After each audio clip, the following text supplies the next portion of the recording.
çok güzel ya.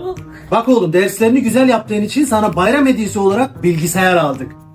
Teşekkürler, artık arkadaşlarımla bayağı bilgisayar oynarım onlar geldiğinde. Oğlum sen en iyisi tek başına oyna. Allah muhafaza bir yerinde bir şey kırılır, çok pahalıdır bunlar. Tam tek başına oyna. Arkadaşım Vakkas, o ne olacak? Yoksa bundan böyle bak, bayramda hediye almazsın benden. Tamam. Aa Nurullah, ben söylemeyi unuttum. Bugün Aytenler gelmek istiyor da misafirle akşam iftara. Olur mu? Hayır, söyle gelmesinler. Para yok zaten. Hepsini harcadım bilgisayara. Necettin, ben de oynayabilir miyim? Vakkas, biliyor musun? Hani bilgisayar çok pahalı. Acaba sadece baksan olur mu sen? Bana bir tane bilgisayarı çok mu görüyorsun? Ben sana Nintendo oynamaya veriyordum ama gerçek arkadaş sanıyordum ben seni. Tamam hadi gel. Tamam hadi. Hep bilgisayarda bir şey denemek istiyordum.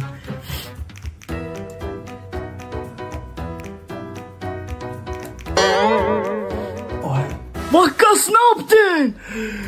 Ay, anasını sattım dedim ben sana.